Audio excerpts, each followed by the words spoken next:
Hey folks, Worst back here with another one. Today's topic, we're going to be going over some of the most disturbing or dark pieces of Old School Runescape lore that I was able to find information on.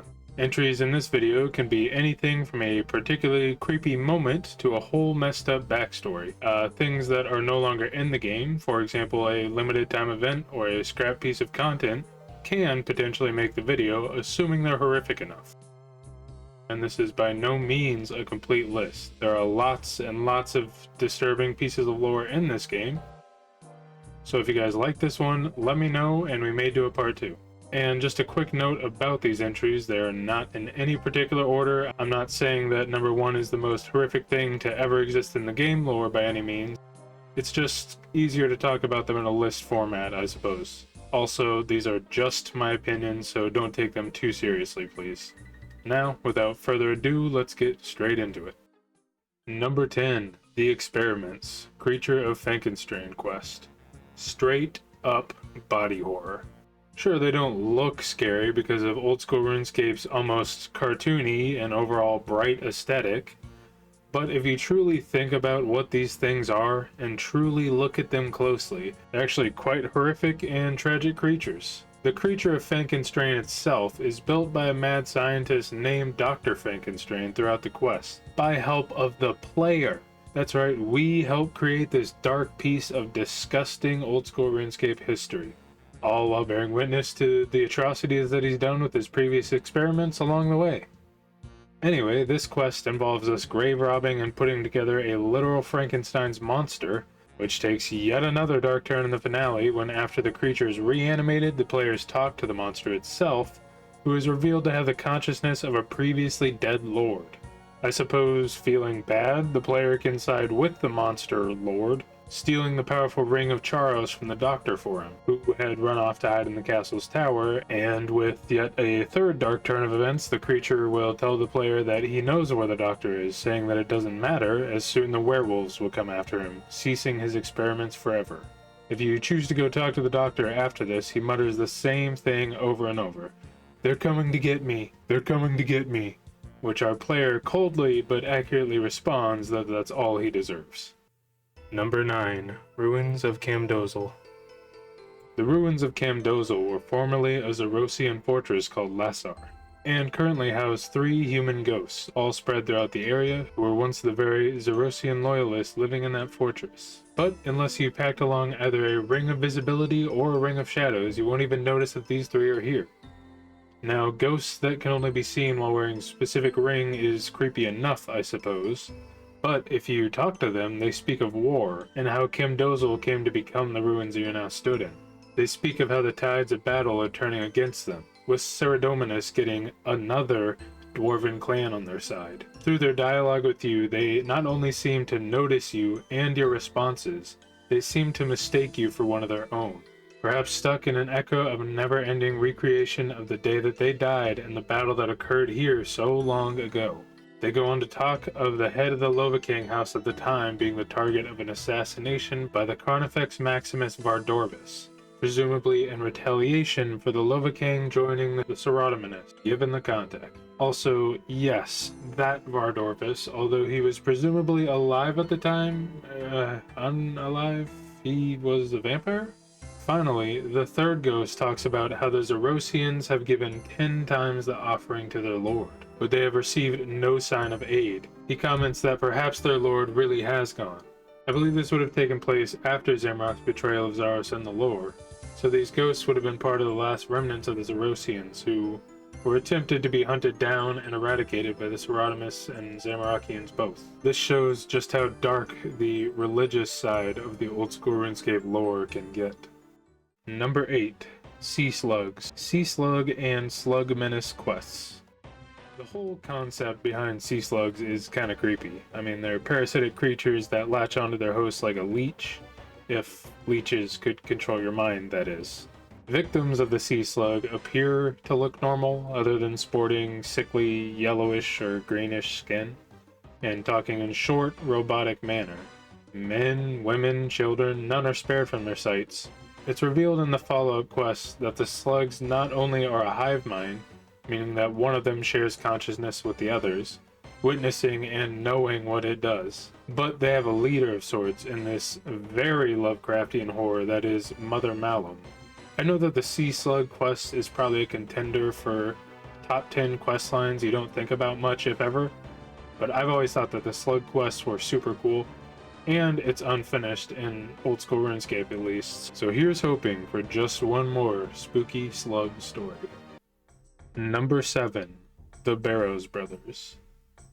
Now this one makes the list as a more dark and sad story than a scary or creepy story, leaning into the type of lore that shows that the world can be a horrifying place even when it's not being scary. The Barrows Brothers are some of the most iconic creatures in RuneScape, but did you know about their tragic backstory? According to the book called Crumbling Tome, the 6 brothers were once fighters in the God Wars, presumably on the side of Saradomin. Being as they fought evil, and this book was from 2005, arguably when Old School RuneScape lore was still in its less complex era, relatively speaking. It's probably simple enough to say that good equals Saradomin and evil equals Zamorak.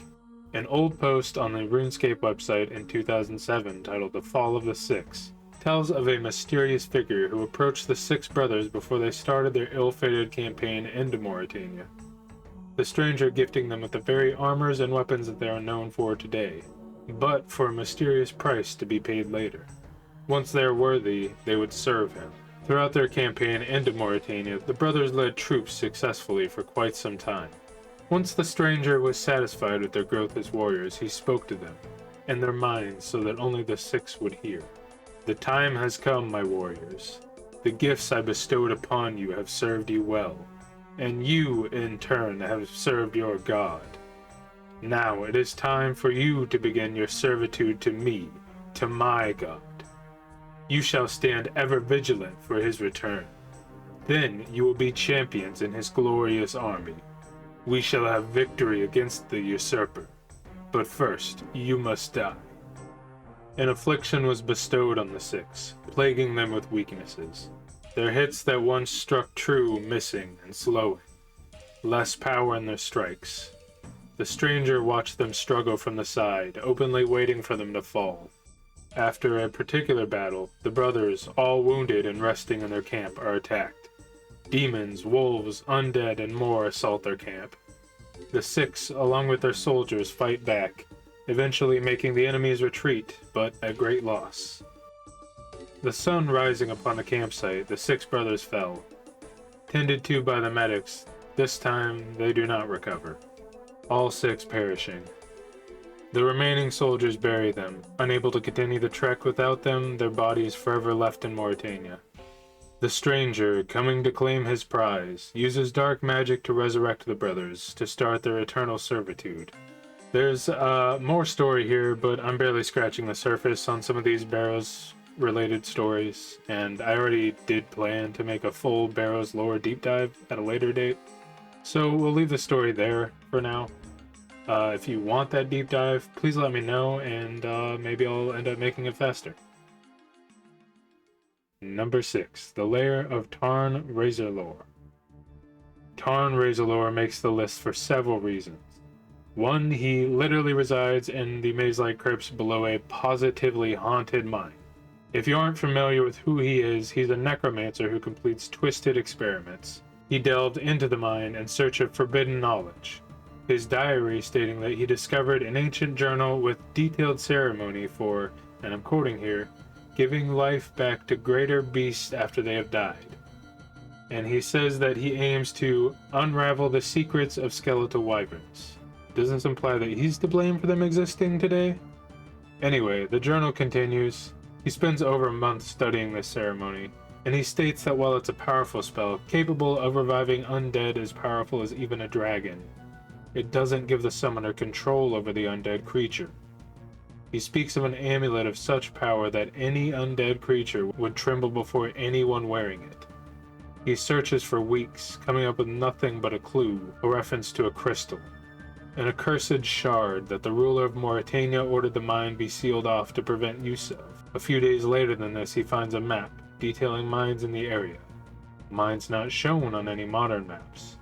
He speaks of venturing into the gas-filled swamps, losing many servants and creatures along the trip, although he simply raised them back from the dead, gifting them with eternal life, he called it.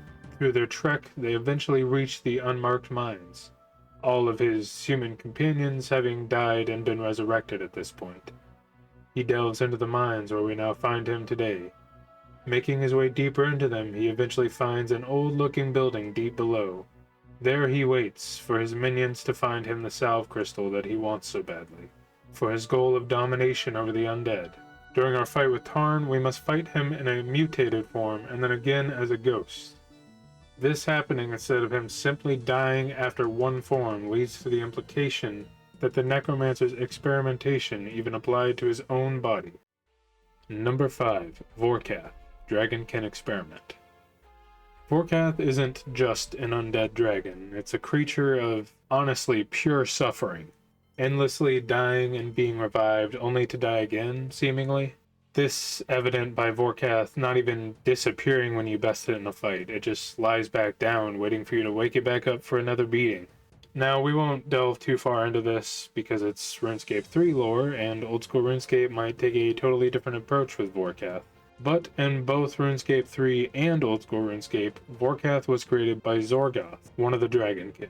But in RuneScape 3 specifically, it's stated that despite Vorkath's strength, it lacked aggression that was desired, so it was given the name Vorkath, which roughly translates to pathetic, failure, weakling, or runt. None of those necessarily being positive things to name your new dragon. While Vorkath was deemed a failure, it at least hints that the Dragonkin were experimenting with undead dragons in general, potentially for an undead dragon army, or maybe just as a fallback options for when their experiments on living dragons goes wrong. Either way, I'd say this is undoubtedly dark. Number 4. Underground Pass. This quest sends the player into dark and twisted cave systems. You'll eventually cross paths with the Well of Voyage, also known as the Well of the Damned. Many an adventurer ventured into this very area hoping to cleanse the well, only for several of them to be captured by Iben, the self-proclaimed son of Zamra, or his followers who also reside here. Forced into cages, they're tormented by Iben until they steadily decline into first a half-soulless, and then finally a soulless, leaving them husks of their former selves. This entire quest has dark themes, with the key to defeating Iben being a long process wherein the player ends up with a doll of Iben, essentially a voodoo doll. They take the doll and toss it into the Well of the Damned, which apparently banishes Iben from Gielinor completely. Oh, it's also the only quest in the game that forces you to roll a boulder down onto a caged and defenseless unicorn, crushing it to death. Truly dark stuff. Number 3. Prifddinas Civil War. While the Elven City is beautiful, there's a bloodstained history hiding within its crystalline walls. And I'm not just talking about all those times that you've died at Corrupted Gauntlet. These elves fought a civil war, sparked by the actions of one of the clans, the Iorwerth. Lord Iorwerth, leader of the clan at the time, a real scumbag who killed his own mother just because he learned of a secret from the Grand Library, and is mad that she didn't find it as exciting as he did. Proceeded to do more nasty things, seizing control of Prifddinas. Elves from the Eastern Kingdom would stop hearing word from Prifddinas after this happens, causing them to question things, and King Baxtorian would send 5 scouts to check on Prifddinas. But after several months, only one of them came back to Baxtorian, with news that the Iorwerth had taken control of Prifddinas. In response, Baxtorian along with soldiers would storm Prifddinas, attempting to free the city from the Iorwerth's rule. They were able to free the other clan leaders, but were not able to complete their mission. Retreating, Baxtorian and the other clan leaders sang a song to revert the city back into a crystal seed, sealing it away for the time being, but only prolonging the problem for now, as we later see in the Song of the Elves quest. This entry is on here because it shows that even behind what looks like a peaceful, beautiful city can hide gruesome tales and histories. Number 2. Old One's Extinction. In the Garden of Death quest, we learn of an ancient race of beings that once lived within what is now Varlamore and the Kebos lowlands. They were not primitive, with their own language, an appreciation for the arts, and a knowledge of both runes and herblore. The tatty page found during the Desert Treasure 2 quest tells us a little bit more about their fate. Sometime during the God Wars, they began dying out for unknown reasons, and tried to overcome their extinction by practicing soul transference magic that would transfer one soul to another body. They were able to figure it out, or so it seemed, when attempting the ritual on themselves at the ritual site near Mount Quinamortum. The ritual went awry, and created the Strangler parasite. The site where the ritual was performed is now known as the Stranglewood, and the note writer must have died because their boss Vardorvis succumbed to the very parasite. We can only assume one in charge of journaling their trip wouldn't have made it much further. This entry shows the extinction of an entire race of peoples, and the creation of something dark that has turned an entire land hostile. Finally, number 1. 4 and 3's destruction and the creation of the wilderness. The entirety of the wilderness used to be a sprawling empire. The area was known as 4 and 3. But now, as a result of the God Wars, it's a lawless, hostile wasteland. War turned what was once reportedly a beautiful and thriving empire into a barren wasteland.